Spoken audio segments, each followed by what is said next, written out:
Hi friends, welcome back to our channel. Friends, ಇವತ್ತಿನ ವಿಡಿಯೋದಲ್ಲಿ ನಾನು ನಿಮಗೆ boat neck blouse back neck ಡಿಸೈನನ್ನು ನಾನು ನಿಮಗೆ ತೋರಿಸ್ತಾ ಇದ್ದೀನಿ. ಕಟ್ ವರ್ಕ್ ಮಾಡಲಲ್ಲಿ ಬರುತ್ತೆ. ಹಾಗೆಯೇ ಇದಕ್ಕೆ ಬ್ಯಾಕ್ ಪಾರ್ಟಲ್ಲಿ ನೆಟ್ ಫ್ಯಾಬ್ರಿಕನ್ನು ಕೊಟ್ಟು ಡಿಸೈನ್ ಮಾಡ್ತಾ ಇದ್ದೀನಿ. ಇದನ್ನು ನಾವು ಯಾವ ರೀತಿ ಈಸಿಯಾಗಿ ಮಾರ್ಕ್ ಮಾಡಿಕೊಂಡು ಕಟ್ ಮಾಡಿಕೊಂಡು ಸ್ಟಿಚ್ ಮಾಡ್ಕೊಳ್ಬೇಕು ಅಂತ ತೋರಿಸ್ತೀನಿ. ವಿಡಿಯೋನ ಸ್ಕಿಪ್ ಮಾಡದೆ ಕೊನೆವರೆಗೂ ನೋಡಿ. ಇಲ್ಲಿ ನಾನು ಬ್ಯಾಕ್ ಪಾರ್ಟನ್ನು ಕಟ್ ಮಾಡ್ಕೊಳ್ಳೋದಕ್ಕೆ ಡಬಲ್ ಲೇಯರಲ್ಲಿ ಫೋಲ್ಡ್ ಮಾಡಿಕೊಂಡು ಈ ಫೋಲ್ಡಿಂಗು ನನ್ನ ಕಡೆ ಹಾಕ್ಕೊಂಡಿದ್ದೀನಿ. ಈ ಥರ ಹಾಕ್ಕೊಂಡು ಈ ಕಡೆ ಎಡ್ಜಲ್ಲಿ ಏನಾದರೂ ಹೆಚ್ಚು ಕಡಿಮೆ ಇದ್ದರೆ ಸ್ಟ್ರೈಟ್ ಆಗಿರೋ ಥರ ಒಂದು ಲೈನ್ ಹಾಕ್ಕೊಳ್ಬೇಕು. ಈ ಥರ ಲೈನ್ ಹಾಕ್ಕೊಂಡು ಈಗ ನಾವು ಮೊದಲಿಗೆ ಬ್ಲೌಸ್ ಲೆಂತನ್ನು ಮಾರ್ಕ್ ಮಾಡ್ಕೊಳ್ಬೇಕು. ಇಲ್ಲಿ ನಾನು ತಗೊಳ್ತಾ ಇರೋ ಬ್ಲೌಸ್ ಲೆಂತು ರೆಡಿ ಬಂದು 15.5 ಇಂಚು. 15.5 ಇಂಚಿಗೆ ಮಾರ್ಜಿನ್ 1 ಇಂಚ್ ಎಕ್ಸ್ಟ್ರಾ ಆ್ಯಡ್ ಮಾಡಿಕೊಂಡು ಮಾರ್ಕ್ ಮಾಡ್ಕೊಳ್ಬೇಕು. ಮಾರ್ಕ್ ಮಾಡಿಕೊಂಡು ಇಲ್ಲಿ ಸ್ಟ್ರೈಟಾಗಿ ಒಂದು ಲೈನ್ ಹಾಕ್ಕೊಳ್ಬೇಕು. ಈಗ ಸೊಂಟದ ಲೂಸ್ ಮಾರ್ಕ್ ಮಾಡ್ಕೊಳ್ಬೇಕು. ಸೊಂಟದ ಲೂಸು 34 ಇಂಚು. ಇದರಲ್ಲಿ 4ನೇ ಭಾಗನ ಮಾರ್ಕ್ ಮಾಡ್ಕೊಳ್ಬೇಕು. ಅಲ್ಲಿಂದ ಬ್ಯಾಕ್ ಡಾಟ್ಗೆ 1 ಇಂಚ್ ತಗೊಳ್ಬೇಕು. ಮಾರ್ಜಿನ್ಗೆ 2 ಇಂಚ್ ತಗೊಂಡು ಮಾರ್ಕ್ ಮಾಡ್ಕೊಳ್ಬೇಕು. ಸೊಂಟದ ಲೂಸ್ ಮಾರ್ಕ್ ಮಾಡಿಕೊಂಡು ಈಗ ಶೋಲ್ಡರ್ ವಿಡ್ತ್ ಮಾರ್ಕ್ ಮಾಡ್ಕೊಳ್ಬೇಕು. ಇಲ್ಲಿ ನಾವು ಬೋಟ್ ನೆಕ್ ಬ್ಲೌಸ್ಗೆ ಫುಲ್ ಶೋಲ್ಡರ್ ಮೆಜರ್ಮೆಂಟ್ ತಗೊಂಡು ಅದರಲ್ಲಿ ಅರ್ಧನ ತಗೊಂಡು ಇಲ್ಲಿ ಮಾರ್ಕ್ ಮಾಡ್ಕೊಳ್ಬೇಕು. ಎದೆ ಸುತ್ತಳತೆ ಬಂದು ಇವ್ರಿಗೆ 38 ಇಂಚ್ ಇದೆ. ಇವ್ರಿಗೆ ನಾವು ಶೋಲ್ಡರ್ ಬಿಡ್ತು 7.25 ಇಂಚು ತಗೊಳ್ಬೇಕು. ಇದೇ 7.25 ಇಂಚು ಕೆಳಗಡೆನೂ ಮಾರ್ಕ್ ಮಾಡ್ಕೊಳ್ಬೇಕು. ಮಾರ್ಕ್ ಮಾಡಿಕೊಂಡು ಇಲ್ಲೊಂದು ಲೈನ್ ಹಾಕ್ಕೊಳ್ಬೇಕು. ಇಲ್ಲಿ ನಾವು ಆರ್ಮೋಲ್ ಲೆಂತು ಈ ಶೋಲ್ಡರ್ ಮೆಜರ್ಮೆಂಟ್ ಏನು ತಗೊಂಡಿದ್ದೀವೋ ಅದರಲ್ಲಿ ಅರ್ಧ ಇಂಚು ಕಡಿಮೆ ತಗೊಂಡು ಮಾರ್ಕ್ ಮಾಡ್ಕೊಳ್ಬೇಕು. ಮಾರ್ಕ್ ಮಾಡಿಕೊಂಡು ಇಲ್ಲಿ ಎಲ್ ಶೇಪ್ ಡ್ರಾ ಮಾಡಿಕೊಂಡು ಇಲ್ಲಿ ನಾವು ಚೆಸ್ಟ್ ಲೂಸನ್ನು ಮಾರ್ಕ್ ಮಾಡ್ಕೊಳ್ಬೇಕು. ಚೆಸ್ಟ್ ಲೂಸ್ ಇವ್ರಿಗೆ 38 ಇಂಚ್ ಅಲ್ವಾ, ಇದರಲ್ಲಿ 4ನೇ ಭಾಗನ ತಗೊಂಡು ಮಾರ್ಕ್ ಮಾಡ್ಕೊಳ್ಬೇಕು. ಅಲ್ಲಿಂದ 2 ಇಂಚು ಮಾರ್ಜಿನ್ಗೆ ತಗೊಂಡು ಮಾರ್ಕ್ ಮಾಡ್ಕೊಳ್ಬೇಕು. ಈಗ ಇಲ್ಲಿ ನಾವು ಆರ್ಮೋಲ್ ಶೇಪ್ ಡ್ರಾ ಮಾಡ್ಕೊಳ್ಳೋದಕ್ಕೆ 1/4 ಇಂಚು ಒಳಗಡೆ ತಗೊಂಡು ಮಾರ್ಕ್ ಮಾಡಿಕೊಂಡು ಇಲ್ಲಿಂದ ಇಲ್ಲಿಗೆ ಒಂದು ಲೈನ್ ಹಾಕ್ಕೊಂಡು ಆರ್ಮೋಲ್ ಶೇಪನ್ನು ಡ್ರಾ ಮಾಡ್ಕೊಳ್ಬೇಕು. ಇದಿಷ್ಟು ಮಾರ್ಕ್ ಮಾಡಿಕೊಂಡು ಈಗ ನಾವು ಶೋಲ್ಡರ್ ಬಿಡ್ತು ಎಷ್ಟು ಬೇಕು ನೋಡಿಕೊಂಡು ಉಳಿದಿರೋದನ್ನು ನೆಕ್ ಬಿಡ್ತಿಗೆ ಇಟ್ಕೊಳ್ಬೇಕು. ಶೋಲ್ಡರ್ ಬಿಡ್ತು ರೆಡಿ ನಾನಿಲ್ಲಿ 2.5 ಇಂಚ್ ತಗೊಳ್ತಾ ಇದ್ದೀನಿ. ಇದಕ್ಕೆ 3/4 ಇಂಚ್ ಆ್ಯಡ್ ಮಾಡಿಕೊಂಡು ಮಾರ್ಕ್ ಮಾಡ್ಕೊಳ್ಬೇಕು. 2.5 ಇಂಚ್ ಬೇಕು ಅಂದರೆ ಇಲ್ಲಿ ನಾವು 3/4 ಇಂಚ್ಗೆ ಮಾರ್ಕ್ ಮಾಡ್ಕೊಳ್ಬೇಕು. ಮಾರ್ಕ್ ಮಾಡಿಕೊಂಡು ಇಲ್ಲಿ ನೆಕ್ ಬಿಡ್ತು ಎಷ್ಟು ಉಳಿದಿದೆ ನೋಡ್ಕೊಳ್ಬೇಕು. 4 ಇಂಚ್ ಉಳಿದಿದೆ. ಇಲ್ಲಿ ನಾವು ಬೋಟ್ ನೆಕ್ ಮಾಡಲ್ಗೆ ಇಲ್ಲಿಂದ 3.5 ಇಂಚಿಗೆ ಒಂದು ಮಾರ್ಕ್ ಮಾಡ್ಕೊಳ್ಬೇಕು. ಮಾರ್ಕ್ ಮಾಡಿಕೊಂಡು ಇಲ್ಲಿ ಈ ಥರ ಒಂದು ಬಾಕ್ಸನ್ನು ಡ್ರಾ ಮಾಡ್ಕೊಳ್ಬೇಕು. ಇದರಲ್ಲಿ ನಾವು ನೆಕ್ ಶೇಪನ್ನು ಡ್ರಾ ಮಾಡ್ಕೊಳ್ಬೇಕು. ಬೋಟ್ ನೆಕ್ ಶೇಪನ್ನು ಮಾರ್ಕ್ ಮಾಡ್ಕೊಳ್ಳಿ. ಬೋಟ್ ನೆಕ್ ಶೇಪ್ ಮಾರ್ಕ್ ಮಾಡ್ಕೊಂಡಾದಮೇಲೆ ಇಲ್ಲಿಂದ ಶೋಲ್ಡರ್ ಕಡೆಗೆ ಅರ್ಧ ಇಂಚು ಡೌನ್ ಮಾಡ್ಕೊಳ್ಬೇಕು. ಅಲ್ಲಿಂದ ಶೋಲ್ಡರ್ ಮಾರ್ಜಿನ್ಗೆ 1/2 ಇಂಚ್ ತಗೊಂಡು ಒಂದು ಲೈನ್ ಹಾಕ್ಕೊಂಡು ಆರ್ಮೋಲ್ ಲೂಸು ಕರೆಕ್ಟಾಗಿದೆಯಲ್ವ ಅಂತ ಚೆಕ್ ಮಾಡ್ಕೊಳ್ಬೇಕು. ಇಲ್ಲಿ ಮಾರ್ಜಿನ್ ಬಿಟ್ಟು ಸ್ಟಿಚ್ ನಮ್ಗೆ ಎಲ್ಲಿಗೆ ಬರುತ್ತೋ ಅಲ್ಲಿಗೆ ಟೇಪ್ನ ಈ ಥರ ಇಟ್ಕೊಂಡು ಚೆಕ್ ಮಾಡ್ಕೊಳ್ಬೇಕು. 8.5 ಇಂಚು ಇವ್ರಿಗೆ ಆರ್ಮೋಲ್ ಲೂಸ್ ಬೇಕು. ಇಲ್ಲಿ 8.25 ಇಂಚ್ ಅಷ್ಟೇ ಬರ್ತಾ ಇದೆ.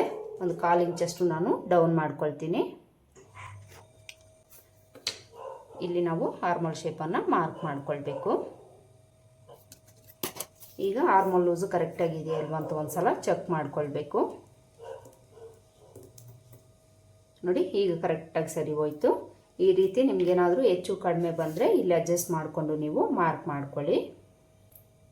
ಇದಿಷ್ಟು ಮಾರ್ಕ್ ಮಾಡ್ಕೊಂಡಾದಮೇಲೆ ಇಲ್ಲಿ ನಾವು ನೆಕ್ ಡಿಸೈನ್ ಇಡ್ತೀವಿ ಅನ್ನೋಂಗಿದ್ರೆ ಕೆಳಗಡೆಗೆ ಮಾರ್ಕ್ ಮಾಡ್ಕೊಳ್ಬೇಕು. ಇಲ್ಲಿ ನಾನು ಕಟ್ ವರ್ಕ್ ಡಿಸೈನನ್ನು ಕೊಟ್ಟು ಈ ಮಿಡ್ಲಲ್ಲಿ ನೆಟ್ ಫ್ಯಾಬ್ರಿಕನ್ನು ಕೊಟ್ಟು ಸ್ಟಿಚ್ ಮಾಡ್ತಾ ಇದ್ದೀನಿ. ಮೊದಲಿಗೆ ನಾವು ನೆಕ್ ಲೆಂತನ್ನು ಮಾರ್ಕ್ ಮಾಡ್ಕೊಳ್ಬೇಕು. ನೆಕ್ ಲೆಂತು ನಾನಿಲ್ಲಿ 12 ಇಂಚು ತಗೊಳ್ತಾ ಇದ್ದೀನಿ.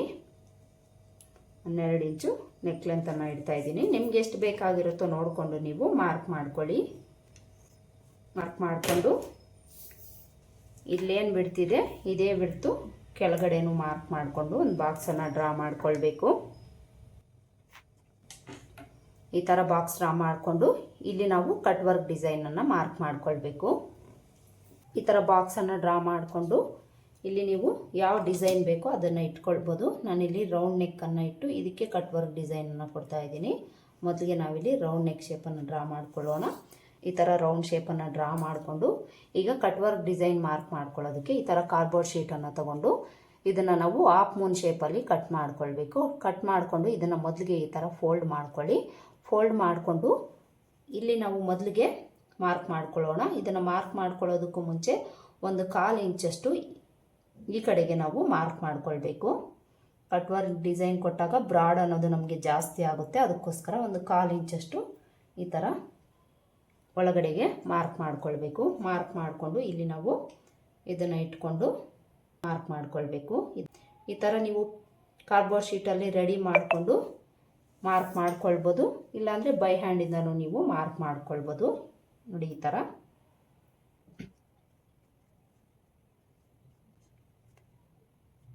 ನೋಡಿ, ಇಲ್ಲಿಂದ ಈ ಕಡೆಗೆ ಮಾತ್ರ ನಾವು ಈ ಕಟ್ ವರ್ಕ್ ಡಿಸೈನನ್ನು ಮಾರ್ಕ್ ಮಾಡ್ಕೊಳ್ಬೇಕು.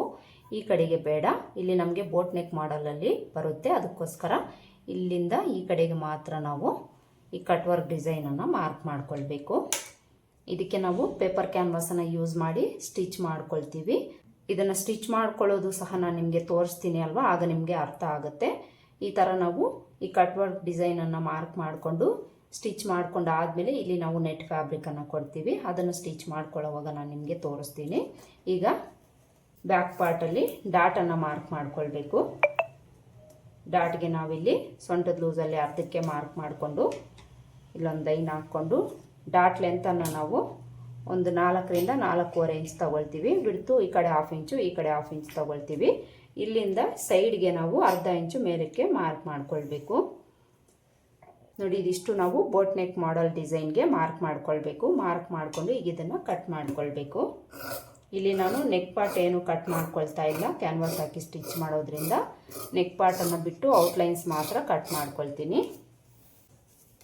ಈ ಥರ ಕಟ್ ಮಾಡಿಕೊಂಡು ಈ ಡಾಟ್ ಹತ್ರ ಒಂದು ನಾಚ್ ಹಾಕ್ಕೊಳ್ಳಿ, ಚೆಸ್ಟ್ ಲೂಸ್ ಹತ್ರ ಒಂದು ನಾಚ್ ಹಾಕ್ಕೊಳ್ಳಿ, ನೆಕ್ ವಿಡ್ತ್ ಹತ್ರ ಒಂದು ನಾಚ್ ಹಾಕ್ಕೊಳ್ಳಿ. ಈಗ ಇದಕ್ಕೆ ನಾವು ಮೈನ್ ಫ್ಯಾಬ್ರಿಕನ್ನು ಕಟ್ ಮಾಡ್ಕೊಳ್ಬೇಕು. ಮೈನ್ ಫ್ಯಾಬ್ರಿಕ್ ತಗೊಂಡು 2 ಲೇಯರಲ್ಲಿ ಫೋಲ್ಡ್ ಮಾಡ್ಕೊಳ್ಬೇಕು. 2 ಲೇಯರಲ್ಲಿ ಫೋಲ್ಡ್ ಮಾಡಿಕೊಂಡು ಇದ್ರ ಮೇಲೆ ಈ ಮೈನ್ ಫ್ಯಾಬ್ರಿಕನ್ನು ಹಾಕ್ಕೊಂಡು ಸುತ್ತಲೂ ಒಂದು 1/2 ಇಂಚು ಇಲ್ಲ ಒಂದು 1/4 ಇಂಚಷ್ಟು ಎಕ್ಸ್ಟ್ರಾ ಕ್ಲಾತ್ ಇರೋ ಥರ ಈ ಮೈನ್ ಫ್ಯಾಬ್ರಿಕನ್ನು ಕಟ್ ಮಾಡ್ಕೊಳ್ಬೇಕು. ಈ ಕ್ಲಾತ್ ನನಗೆ ಜಾರ್ ಹೋಗ್ತಾ ಇದೆ, ಕೆಳಗಡೆ ಹಾಕ್ಕೊಂಡು ನಾನು ಕಟ್ ಮಾಡ್ಕೊಳ್ತೀನಿ. ಕಟ್ ಮಾಡ್ಕೊಂಡು ಆದಮೇಲೆ ಇದನ್ನು ಯಾವ ರೀತಿ ಸ್ಟಿಚ್ ಮಾಡ್ಕೊಳ್ಬೇಕು ಅಂತ ತೋರಿಸ್ತೀನಿ. ನೋಡಿ, ನಾನಿಲ್ಲಿ ಮೈನ್ ಫ್ಯಾಬ್ರಿಕನ್ನು ಕಟ್ ಮಾಡಿಕೊಂಡು ಲೈನಿಂಗಿಗೆ ಅಟ್ಯಾಚ್ ಮಾಡ್ಕೊಂಡಿದ್ದೀನಿ. ಮೈನ್ ಫ್ಯಾಬ್ರಿಕ್ಕು ಉಲ್ಟಾ ಸೈಡು ಮೇಲೆ ಬರೋ ಥರ ಹಾಕ್ಕೊಂಡು ಅದ್ರ ಮೇಲೆ ಲೈನಿಂಗ್ ಇಟ್ಕೊಂಡು ಅಟ್ಯಾಚ್ ಮಾಡ್ಕೊಳ್ಬೇಕು. ಈ ಫ್ಯಾಬ್ರಿಕ್ ನನಗೆ ಸ್ವಲ್ಪ ಜಾರ ಹೋಗೋ ಕ್ಲಾತ್ ಆಗಿರೋದ್ರಿಂದ ಗಮ್ಮಿಂದ ಅಟ್ಯಾಚ್ ಮಾಡಿಕೊಂಡು ಸುತ್ತಲೂ ಒಂದು ಸ್ಟಿಚ್ ಹಾಕ್ಕೊಂಡಿದ್ದೀನಿ. ಸುತ್ತಲೂ ಒಂದು ಸ್ಟಿಚ್ ಹಾಕ್ಕೊಂಡು ಎಕ್ಸ್ಟ್ರಾ ಕ್ಲಾತ್ ಏನಾದರೂ ಇದ್ದರೆ ಕಟ್ ಮಾಡಿಕೊಂಡು ಈ ಥರ ರೆಡಿ ಮಾಡ್ಕೊಳ್ಬೇಕು. ಈ ಥರ ಲೈನಿಂಗು ಮೈನ್ ಫ್ಯಾಬ್ರಿಕನ್ನು ಅಟ್ಯಾಚ್ ಮಾಡಿಕೊಂಡು ಈಗ ಇದಕ್ಕೆ ನಾವು ಈ ಕಟ್ ವರ್ಕ್ ಡಿಸೈನನ್ನು ಸ್ಟಿಚ್ ಮಾಡ್ಕೊಳ್ಬೇಕು ಅಲ್ವಾ. ಇದಕ್ಕೆ ನಾವು ಕ್ಯಾನ್ವಾಸನ್ನು ತಗೊಳ್ಬೇಕು. ಕ್ಯಾನ್ವಾಸನ್ನು ಈ ಥರ ಫೋಲ್ಡಿಂಗಲ್ಲಿ ನಾವು ವಿಡ್ತು ಲೆಂತು ಒಂದು 2 ಇಂಚು ಎಕ್ಸ್ಟ್ರಾ ಇರೋ ಥರ ತಗೊಳ್ಬೇಕು. ಎಕ್ಸ್ಟ್ರಾ ಇರೋ ಥರ ತಗೊಂಡು ಈ ಥರ ಫೋಲ್ಡ್ ಮಾಡಿಕೊಂಡು ಈ ಫೋಲ್ಡಿಂಗು ನಮ್ಮ ಕಡೆ ಹಾಕ್ಕೊಳ್ಬೇಕು. ಈ ಥರ ಹಾಕ್ಕೊಂಡು ಇದನ್ನು ತಗೊಂಡು ಇದ್ರ ಮೇಲೆ ಇಟ್ಕೊಳ್ಬೇಕು. ಈ ಫೋಲ್ಡಿಂಗ್ ಕಡೆನೇ ಇರೋ ಥರ ಹಾಕ್ಕೊಳ್ಬೇಕು. ಈ ಥರ ನೀಟಾಗಿ ಹಾಕ್ಕೊಂಡು ಈ ವಿಡ್ತು ಲೆಂತು ನಾವು ಎಷ್ಟಿಟ್ಟಿರ್ತೀವೋ ಅಷ್ಟಕ್ಕೆ ಮಾರ್ಕ್ ಮಾಡ್ಕೊಳ್ಬೇಕು. ಮಾರ್ಕ್ ಮಾಡಿಕೊಂಡು ಇಲ್ಲೊಂದು ಬಾಕ್ಸನ್ನು ಡ್ರಾ ಮಾಡ್ಕೊಳ್ಬೇಕು. ಈ ಥರ ವಿಡ್ತು ಲೆಂತ್ಗೆ ಒಂದು ಬಾಕ್ಸನ್ನು ಡ್ರಾ ಮಾಡಿಕೊಂಡು ಇದರಲ್ಲಿ ನಮಗೆ ಯಾವ ಶೇಪ್ ಬೇಕೋ ಅದನ್ನು ಡ್ರಾ ಮಾಡ್ಕೊಳ್ಬೇಕು. ಇಲ್ಲಿ ನಾನು ರೌಂಡ್ ನೆಕ್ ಶೇಪ್ ಇಡ್ತಾ ಇದ್ದೀನಿ. ರೌಂಡ್ ಶೇಪನ್ನು ಡ್ರಾ ಮಾಡಿಕೊಂಡು ಈ ಮಾರ್ಕಿಂಗಿಂದ ಮೇಲಕ್ಕೆ 1/4 ಇಂಚು ತೊಗೊಂಡು ಮಾರ್ಕ್ ಮಾಡ್ಕೊಳ್ಬೇಕು. ಹಾಗೆಯೇ ಈ ಲೈನಿಂದ ಕೆಳಗಡೆಗೆ ಅರ್ಧ ಇಂಚು ತೊಗೊಂಡು ಒಂದು ಲೈನನ್ನು ಹಾಕ್ಕೊಳ್ಬೇಕು. ಈ ಬಿಡ್ತಲ್ಲೇ ನಾವು ಕಟ್ ವರ್ಕ್ ಡಿಸೈನನ್ನು ಮಾರ್ಕ್ ಮಾಡ್ಕೊಳ್ಬೇಕು. ಈ ಥರ ಮಾರ್ಕ್ ಮಾಡಿಕೊಂಡು ಈಗ ನಾವಿಲ್ಲಿ ಬೋಟ್ ನೆಕ್ ಡಿಸೈನನ್ನು ಇಡ್ತಾ ಇದ್ದೀವಿ. ಇದಕ್ಕೆ ನಾವು ಲೈನಿಂಗಲ್ಲಿ ಯಾವ ರೀತಿ ಮಾರ್ಕ್ ಮಾಡ್ಕೊಂಡಿದ್ದೀವೋ ಅದೇ ಥರ 3.5 ಇಂಚ್ಗೆ ಮಾರ್ಕ್ ಮಾಡಿಕೊಂಡು ಬೋಟ್ ನೆಕ್ ಶೇಪನ್ನು ಮಾರ್ಕ್ ಮಾಡ್ಕೊಳ್ಬೇಕು. ಕಟ್ ವರ್ಕ್ ಡಿಸೈನ್ ಮಾರ್ಕ್ ಮಾಡ್ಕೊಳ್ಳೋದಕ್ಕೆ ಈ ಥರ ನಾವು ಹಾಫ್ ಮೂನ್ ಶೇಪಲ್ಲಿ ಪೇಪರನ್ನು ಕಟ್ ಮಾಡ್ಕೊಂಡಿರ್ತೀವಿ ಅಲ್ವಾ, ಇದನ್ನು ಫೋಲ್ಡ್ ಮಾಡಿಕೊಂಡು ಈ ಕಡೆ ಎಡ್ಜಲ್ಲಿ ಮೊದಲಿಗೆ ಮಾರ್ಕ್ ಮಾಡ್ಕೊಳ್ಬೇಕು. ನಾವೇನಿಲ್ಲಿ 1/4 ಇಂಚು 1/2 ಇಂಚು ತಗೊಂಡು ಮಾರ್ಕ್ ಮಾಡ್ಕೊಂಡಿರ್ತೀವೋ ಅದೇ ಸ್ಟಾರ್ಟಿಂಗ್ ಅಲ್ಲಿ ಮಾತ್ರ ನಾವು ಪೇಪರ್ ಅನ್ನು ಫೋಲ್ಡ್ ಮಾಡಿ ಮಾರ್ಕ್ ಮಾಡ್ಕೊಳ್ತೀವಿ. ಆಮೇಲೆ ನಾವು ಮಾರ್ಕ್ ಮಾಡಿಕೊಂಡು ಇದನ್ನ ಓಪನ್ ಮಾಡಿಕೊಂಡು ಅದೇ ತರ ಕೊನೆವರೆಗೂ ಸಹ ಮಾರ್ಕ್ ಮಾಡ್ಕೊಳ್ಬೇಕು. ಇಲ್ಲಿ ನಾನು ಇಲ್ಲಿಂದ ಇಷ್ಟರಲ್ಲೇ ಮಾರ್ಕ್ ಮಾಡ್ಕೊಳ್ತೀನಿ. ಈ ಕಡೆ ಎಲ್ಲ ಕಟ್ ವರ್ಕ್ ಡಿಸೈನ್ ಮಾರ್ಕ್ ಮಾಡ್ಕೊಳ್ಳೋದಿಲ್ಲ. ಇಲ್ಲಿ ನಮಗೆ ಬೋಟ್ ನೆಕ್ ಶೇಪ್ ಬರುತ್ತೆ, ಅದಕ್ಕೋಸ್ಕರ ಇಲ್ಲಿಂದ ಇಷ್ಟರಲ್ಲೇ ನಾನು ಮಾರ್ಕ್ ಮಾಡ್ಕೊಳ್ತೀನಿ. ಈ ಥರ ಮಾರ್ಕ್ ಮಾಡಿಕೊಂಡು ಈಗ ಇಲ್ಲಿಂದ 1 ಇಂಚ್ ಗ್ಯಾಪ್ಗೆ ಒಂದು ಮಾರ್ಕ್ ಮಾಡ್ಕೊಳ್ಬೇಕು. ಈ ಥರ ಮಾರ್ಕ್ ಮಾಡಿಕೊಂಡು ಒಂದೆರಡು ಗುಂಪಿನ್ಸ್ ಹಾಕ್ಕೊಂಡು ನಾವು ಯಾವ ರೀತಿ ಮಾರ್ಕ್ ಮಾಡ್ಕೊಂಡಿರ್ತೀವೋ ಅದೇ ಥರ ಇದನ್ನು ಕಟ್ ಮಾಡ್ಕೊಳ್ಬೇಕು.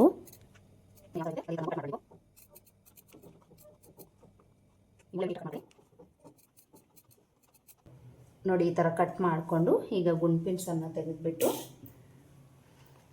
ಇದಕ್ಕೆ ನಾವು ಲೈನಿಂಗನ್ನು ತಗೊಳ್ಬೇಕು. ಲೈನಿಂಗನ್ನು ತಗೊಂಡು ಈ ಪೇಪರ್ ಕ್ಯಾನ್ವಾಸನ್ನು ಹಾಕ್ಕೊಳ್ಬೇಕು. ಈ ಲೈನಿಂಗ್ನ ಅಗಲ ಉದ್ದ ಸ್ವಲ್ಪ ನಾವು ಎಕ್ಸ್ಟ್ರಾ ತಗೊಳ್ಬೇಕು ಈ ಕ್ಯಾನ್ವಾಸ್ಗೆ ಅಂತ. ಈಗ ಈ ಲೈನಿಂಗ್ ಮೇಲೆ ಇದನ್ನು ಈ ಥರ ಇಟ್ಕೊಂಡು ಇದನ್ನು ಪೇಸ್ಟ್ ಮಾಡ್ಕೊಳ್ಬೇಕು. ಈಗ ಇದನ್ನು ನಾನು ಪೇಸ್ಟ್ ಮಾಡ್ಕೊಂಡು ಬರ್ತೀನಿ. ಪೇಸ್ಟ್ ಮಾಡಿಕೊಂಡು ಸುತ್ತಲೂ ಒಂದು 1/2 ಇಂಚ್ ಕ್ಲಾತ್ ಬಿಟ್ಟು ಉಳಿದಿರೋದನ್ನು ಕಟ್ ಮಾಡ್ಕೊಳ್ಬೇಕು. ಕಟ್ ಮಾಡಿಕೊಂಡು ಈಗ ಇದನ್ನು ಫೋಲ್ಡ್ ಮಾಡಿ ಸ್ಟಿಚ್ ಮಾಡ್ಕೊಳ್ಬೇಕು.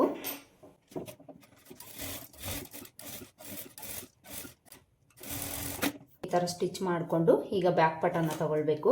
ಬ್ಯಾಕ್ ಪಾರ್ಟನ್ನು ತಗೊಂಡು ಸೀದಾ ಸೈಡು ಮೇಲೆ ಬರೋ ಥರ ಹಾಕ್ಕೊಳ್ಬೇಕು.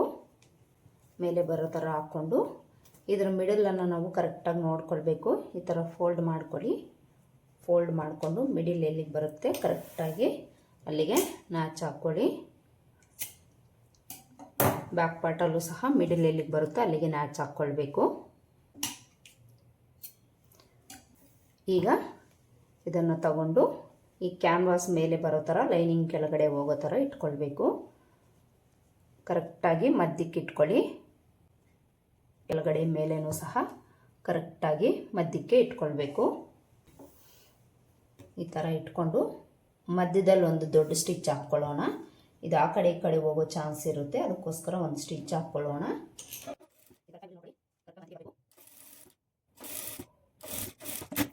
ಈ ಥರ ಸ್ಟಿಚ್ ಹಾಕ್ಕೊಂಡು ಈಗ ನಾರ್ಮಲ್ ಸ್ಟಿಚ್ ಇಟ್ಕೊಂಡು ಇಲ್ಲಿಂದ ಸ್ಟಿಚ್ ಮಾಡ್ಕೊಳ್ತಾ ಬರಬೇಕು. ಮೂಲೆಗಳಲ್ಲಿ ನೀಡಲನ್ನು ಒಳಗಡೆ ಇಳಿಸ್ಕೊಂಡು ಈ ರೀತಿ ತಿರುಗಿಸ್ಕೊಂಡು ಈ ಕಟ್ ವರ್ಕ್ ಡಿಸೈನ್ ಯಾವ ಥರ ಇರುತ್ತೆ ಅದೇ ಥರ ಸ್ಟಿಚ್ ಮಾಡ್ಕೊಳ್ಬೇಕು. ನಿಮಗೆ ಇನ್ನೂ ಈ ಕ್ಲಾತ್ ಏನಾದರೂ ಆ ಕಡೆ ಈ ಕಡೆ ಹೋಗುತ್ತೆ ಅಂತ ಅನಿಸಿದರೆ ಒಂದೆರಡು ಗುಂಡ್ ಪಿನ್ಸ್ ಹಾಕ್ಕೊಳ್ಳಿ. ಸ್ವಲ್ಪ ಜಾರಾಗೋ ಕ್ಲಾತ್ ಆದರೆ ಆ ಕಡೆ ಈ ಕಡೆ ಹೋಗ್ತಾ ಇರುತ್ತೆ, ಅದಕ್ಕೋಸ್ಕರ ಒಂದೆರಡು ಗುಂಡ್ ಪಿನ್ಸ್ ಹಾಕ್ಕೊಂಡು ಸ್ಟಿಚ್ ಮಾಡ್ಕೊಳ್ಳಿ. ಈ ಸ್ಟಿಚ್ ಹಾಕ್ಕೊಳ್ಳೋವಾಗ ನೀವು ಒಂದು ಪಾಯಿಂಟಷ್ಟು ಈ ಕ್ಯಾನ್ವಾಸ್ ಮೇಲೇ ಸ್ಟಿಚ್ ಬೀಳೋ ಥರ ಸ್ಟಿಚ್ ಮಾಡ್ಕೊಳ್ಳಿ.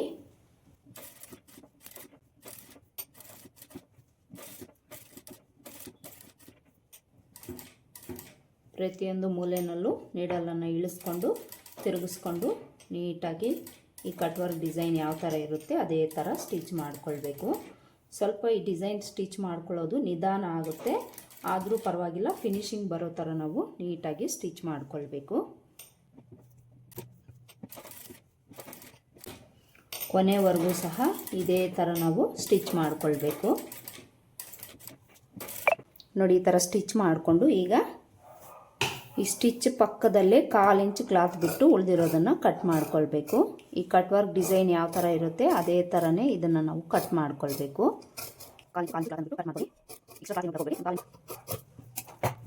ಈ ಥರ ಕಟ್ ಮಾಡಿಕೊಂಡು ಈ ಮೂಲೆಗಳಲ್ಲಿ ಕಟ್ಸ್ ಹಾಕ್ಕೊಳ್ಬೇಕು. ಪ್ರತಿಯೊಂದು ಮೂಲೆಯಲ್ಲೂ ಸಹ ಸ್ಟಿಚ್ ಎಲ್ಲಿವರೆಗೂ ಇರುತ್ತೆ ಅಲ್ಲಿವರೆಗೂ ಕಟ್ಸ್ ಹಾಕ್ಕೊಳ್ಬೇಕು. ಈ ಥರ ಕಟ್ಸ್ ಹಾಕ್ಕೊಂಡು ಎಕ್ಸ್ಟ್ರಾ ಕ್ಲಾತ್ ಏನಾದರೂ ಇದ್ದರೆ ಈ ರೀತಿ ಟ್ರಿಮ್ ಮಾಡ್ಕೊಳ್ಳಿ. ಈಗ ಇದನ್ನು ನಾವು ಈ ಥರ ತಿರುಗಿಸ್ಕೊಳ್ಬೇಕು. ನೀಟಾಗಿ ಇದನ್ನು ತಿರುಗಿಸ್ಕೊಳ್ಬೇಕು. ನೀಟಾಗಿ ಬರಲಿಲ್ಲ ಅಂದರೆ ಸ್ಕ್ರೂ ಡ್ರೈವರ್ ಏನಾದರೂ ತಗೊಂಡು ನೀಟಾಗಿ ಓಪನ್ ಮಾಡ್ಕೊಳ್ಳಿ.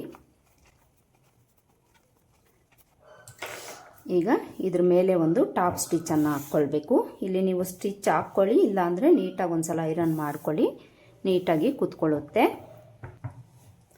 ನಾನಿಲ್ಲಿ ಒಂದು ಸ್ಟಿಚ್ಚನ್ನು ಹಾಕ್ಕೊಳ್ತೀನಿ.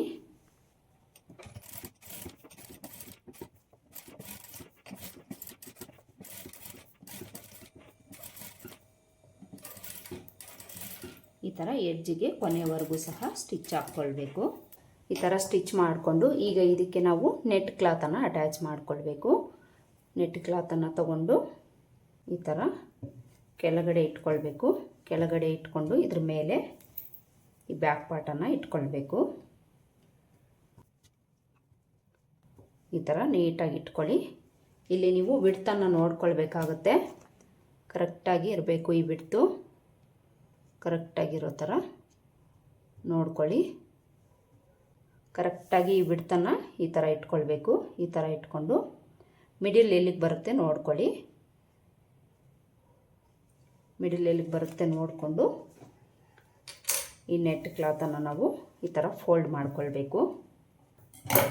ಈ ಥರ ಮಧ್ಯಕ್ಕೆ ಫೋಲ್ಡ್ ಮಾಡಿಕೊಂಡು ಈ ಕಡೆ ಒಂದು ನ್ಯಾಚು ಈ ಕಡೆ ಒಂದು ನ್ಯಾಚ್ ಹಾಕ್ಕೊಳ್ಳಿ. ಈ ರೀತಿ ನೀಟಾಗಿ ರಬ್ ಮಾಡ್ಕೊಳ್ಳಿ. ಈ ಥರ ರಬ್ ಮಾಡ್ಕೊಳ್ಳಿ. ಇಲ್ಲಾಂದರೆ ಇದನ್ನು ಓಪನ್ ಮಾಡಿಕೊಂಡು ಮಿಡಿಲ್ ಎಲ್ಲಿಗೆ ಬರುತ್ತೆ ಅಲ್ಲಿಗೆ ಮಾರ್ಕ್ ಮಾಡ್ಕೊಳ್ಬೇಕು.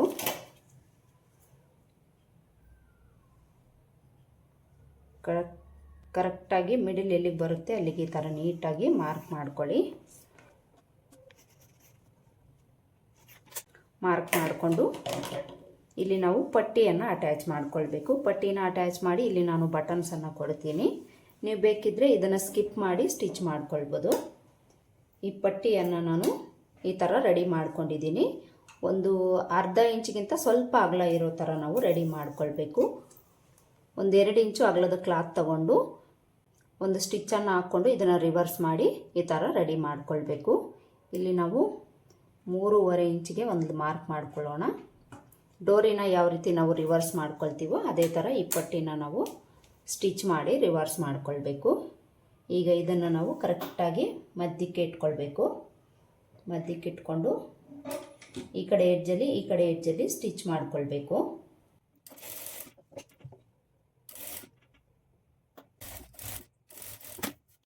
ಈ ಕಡೆ ಎಡ್ಜಲ್ಲೂ ಸಹ ಸ್ಟಿಚ್ ಮಾಡ್ಕೊಳ್ಬೇಕು. ಈ ಥರ ಸ್ಟಿಚ್ ಮಾಡಿಕೊಂಡು ಈಗ ಎಕ್ಸ್ಟ್ರಾ ಇರೋದನ್ನು ಕಟ್ ಮಾಡಿಕೊಂಡು ಇದನ್ನು ನಾವು ಬ್ಯಾಕ್ ಪಾರ್ಟ್ಗೆ ಅಟ್ಯಾಚ್ ಮಾಡಿಕೊಳ್ಬೇಕು. ಬ್ಯಾಕ್ ಪಾರ್ಟನ್ನು ತಗೊಂಡು ಈ ಥರ ಇಟ್ಕೊಳ್ಬೇಕು. ಈ ಪಟ್ಟಿ ಮಧ್ಯಕ್ಕೆ ಬರೋ ಥರ ಇಟ್ಕೊಳ್ಬೇಕು. ಆಗಲೇ ನಾನು ಹೇಳ್ದಂಗೆ ಈ ಬಿಡ್ತು ನೋಡ್ಕೊಳ್ಬೇಕು. ಕರೆಕ್ಟಾಗಿ ಈ ಬಿಡ್ತನ್ನು ನೋಡ್ಕೊಳ್ಳಿ. ಈ ಮಿಡಿಲ್ ಪಾರ್ಟನ್ನು ನಾವು ಕಟ್ ಮಾಡ್ಕೊಂಡಿರ್ತೀವಲ್ವ, ಇದನ್ನು ಇಟ್ಕೊಂಡು ನೀವು ನೋಡ್ಕೊಳ್ಬೋದು. ಈ ನ್ಯಾಚ್ ಕರೆಕ್ಟಾಗಿರೋ ಥರ ನೋಡ್ಕೊಳ್ಳಿ. ಇದನ್ನು ಕರೆಕ್ಟಾಗಿ ಇಟ್ಕೊಳ್ಳಿ. ಈ ಥರ ಇಟ್ಕೊಂಡು ಇಲ್ಲೊಂದು ಗುಂಪಿನ ಹಾಕ್ಕೊಳ್ಳಿ. ಈ ಥರ ಕರೆಕ್ಟಾಗಿ ಇಟ್ಕೊಂಡು ಈ ಕಡೆ ಒಂದು ಗುಂಪಿನ ಹಾಕ್ಕೊಳ್ಬೇಕು. ಹಾಗೆಯೇ ಈ ಕಡೆ ಒಂದು ಗುಂಪಿನನ್ನು ಹಾಕ್ಕೊಳ್ಬೇಕು. ಹಾಗೆಯೇ ಈ ಮಿಡಿಲು ಸಹ ಕರೆಕ್ಟಾಗಿ ನೋಡಿಕೊಂಡು ಇಲ್ಲೂ ಸಹ ಒಂದು ಗುಂಪಿನ ಹಾಕ್ಕೊಳ್ಳಿ. ಬೇಕಿದ್ರೆ ನೀವು ಸುತ್ತಲೂ ಒಂದೊಂದು ಗುಂಪಿನನ್ನು ಹಾಕ್ಕೊಳ್ಳಿ. ಈ ಕ್ಲಾತ್ ಆ ಕಡೆ ಈ ಕಡೆ ಹೋಗುತ್ತೆ ಅಂತ ಅನಿಸಿದರೆ ಈ ಥರ ಇಟ್ಕೊಂಡು ಈಗ ಇಲ್ಲಿಂದ ನಾವು ಸ್ಟಿಚ್ ಮಾಡ್ಕೊಳ್ತಾ ಬರಬೇಕು. ಇಲ್ಲಿ ನಾವು ಒಂದು ಟಾಪ್ ಸ್ಟಿಚ್ಚನ್ನು ಹಾಕ್ಕೊಂಡಿದ್ದೀವಿ ಅಲ್ವಾ, ಅದ್ರ ಮೇಲೇ ಸ್ಟಿಚ್ ಮಾಡ್ಕೊಳ್ಬೇಕು.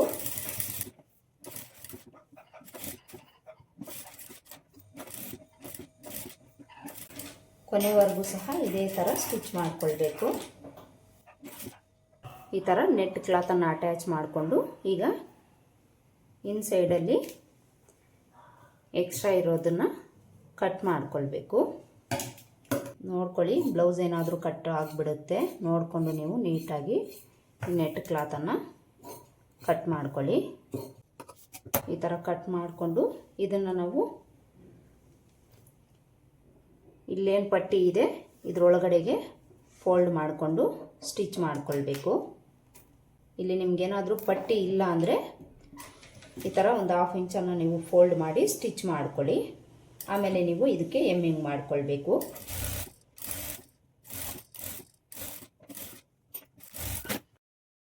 ಈ ಥರ ಸ್ಟಿಚ್ ಮಾಡಿಕೊಂಡು ಈಗ ಈ ಬೋಟ್ ನೆಕ್ ಡಿಸೈನ್ ಇದೆಯಲ್ವ, ಇದನ್ನು ನಾವು ಸ್ಟಿಚ್ ಮಾಡ್ಕೊಳ್ಬೇಕು.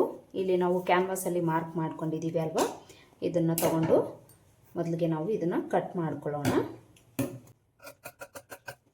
ಈ ಥರ ಕಟ್ ಮಾಡಿಕೊಂಡು ಇದನ್ನು ಇದ್ರ ಮೇಲೆ ಈ ಥರ ಇಟ್ಕೊಳ್ಬೇಕು. ಈ ಥರ ಇಟ್ಕೊಂಡು ಮಾರ್ಕ್ ಮಾಡ್ಕೊಳ್ಳೋಣ. ಇದನ್ನು ಇಟ್ಕೊಂಡು ನೀವು ಕಟ್ ಮಾಡ್ಕೊಳ್ಬೋದು, ಇಲ್ಲಾಂದರೆ ಈ ಥರ ಮಾರ್ಕ್ ಮಾಡ್ಕೊಂಡಾದರೂ ಕಟ್ ಮಾಡ್ಕೊಳ್ಬೋದು.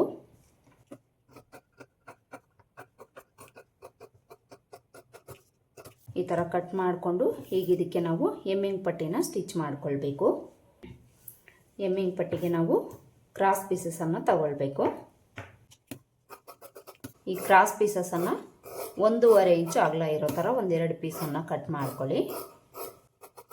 ಕಟ್ ಮಾಡಿಕೊಂಡು ಇವೆರಡನ್ನು ಅಟ್ಯಾಚ್ ಮಾಡ್ಕೊಳ್ಬೇಕು. ಈ ಥರ ಜಾಯಿಂಟ್ ಮಾಡಿಕೊಂಡು ಈಗ ಬ್ಯಾಕ್ ಪಾರ್ಟ್ ತಗೊಂಡು ಈ ಪಟ್ಟಿಯನ್ನು ಇದ್ರ ಮೇಲೆ ಇಟ್ಟು 1/4 ಇಂಚ್ ಮಾರ್ಜಿನ್ ಇಟ್ಕೊಂಡು ಸ್ಟಿಚ್ ಮಾಡ್ಕೊಳ್ಬೇಕು.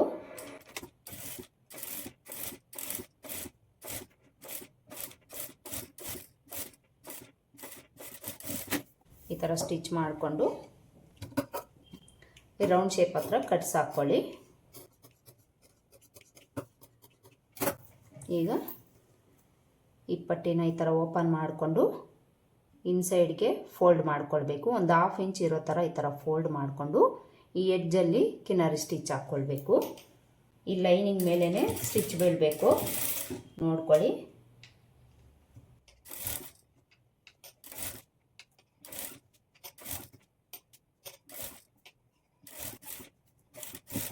ಈ ಥರ ಸ್ಟಿಚ್ ಮಾಡಿಕೊಂಡು ಇನ್ಸೈಡಲ್ಲಿ ಈ ಕುಳೆ ಏನಾದರೂ ಎಕ್ಸ್ಟ್ರಾ ಇದ್ದರೆ ಸ್ವಲ್ಪ ಟ್ರಿಮ್ ಮಾಡ್ಕೊಳ್ಳಿ.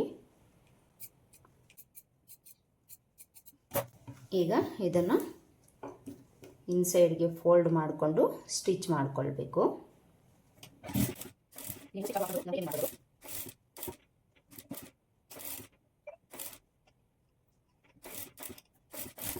ಈ ಥರ ನಾವು ಎಮ್ಮಿಂಗ್ ಪಟ್ಟಿನ ಸ್ಟಿಚ್ ಮಾಡಿಕೊಂಡು ಎಕ್ಸ್ಟ್ರಾ ಏನಾದರೂ ಇದ್ದರೆ ಕಟ್ ಮಾಡ್ಕೊಳ್ಳಿ. ನೋಡಿ, ಇಲ್ಲಿ ನಾವು ಬೋಟ್ ನೆಕ್ ಶೇಪು ಸಹ ಸ್ಟಿಚ್ ಮಾಡ್ಕೊಂಡಾಯಿತು. ಈ ಥರ ನಾವು ನೆಕ್ ಡಿಸೈನನ್ನು ಸ್ಟಿಚ್ ಮಾಡ್ಕೊಳ್ಬೇಕು. ಈ ಥರ ಡಿಸೈನನ್ನು ನಾವು ಸ್ಟಿಚ್ ಮಾಡಿಕೊಂಡು ಇದಕ್ಕೆ ಬಟನ್ಸನ್ನು ಸ್ಟಿಚ್ ಮಾಡ್ಕೊಳ್ಬೇಕು. ಇಲ್ಲಿ ನಾನು ಸೇಮ್ ಕಲರಲ್ಲೇ ಒಂದು 4 ಬಟನನ್ನು ಈ ಥರ ಸ್ಟಿಚ್ ಮಾಡ್ತಾಯಿದ್ದೀನಿ. ನೀವು ಬೇಕಿದ್ದರೆ ಸ್ಯಾರಿ ಕಲರ್ ಯೂಸ್ ಮಾಡಿಕೊಂಡು ಸ್ಟಿಚ್ ಮಾಡ್ಕೊಳ್ಬೋದು. ಇದಿಷ್ಟು ನಾವು ನೆಕ್ ಡಿಸೈನನ್ನು ಸ್ಟಿಚ್ ಮಾಡಿಕೊಂಡು ಬ್ಯಾಕ್ ಡಾಟ್ಸನ್ನು ಸ್ಟಿಚ್ ಮಾಡಿ ಸೊಂಟದ ಪಟ್ಟಿನ ಸ್ಟಿಚ್ ಮಾಡ್ಕೊಳ್ಬೇಕು. ಇದನ್ನು ನಿಮಗೆ ಸ್ಟಿಚ್ ಮಾಡ್ಕೊಳ್ಳೋದು ಬರುತ್ತೆ ಅಂತ ನಾನು ತೋರಿಸ್ತಾ ಇಲ್ಲ. ನೋಡಿದ್ರಲ್ಲ, ಇವತ್ತಿನ ವಿಡಿಯೋದಲ್ಲಿ ಸಿಂಪಲ್ ಆ್ಯಂಡ್ ಈಸಿ ಮೆಥಡಲ್ಲಿ ಬೋಟ್ ನೆಕ್ ಡಿಸೈನನ್ನು ನಾವು ಬ್ಲೌಸ್ಗೆ ಯಾವ ರೀತಿ ಸ್ಟಿಚ್ ಮಾಡ್ಕೊಳ್ಬೇಕು ಅಂತ ತೋರಿಸಿದ್ದೀನಿ. ಐ ಹೋಪ್ ಈ ವಿಡಿಯೋ ನಿಮಗೆ ಹೆಲ್ಪ್ ಆಗಿದೆ ಅಂತ ಅಂದ್ಕೊಳ್ತೀನಿ. ಹೆಲ್ಪ್ ಆಗಿದೆ ಅಂತ ಅನಿಸಿದರೆ ವಿಡಿಯೋಗೊಂದು ಲೈಕ್ ಕೊಡೋದನ್ನು ಮರಿಬೇಡಿ. ಮತ್ತೆ ಸಿಗೋಣ ಮತ್ತೊಂದು ವಿಡಿಯೋದಲ್ಲಿ. ಅಲ್ಲಿವರೆಗೂ ನಮಸ್ಕಾರ. Thanks for watching.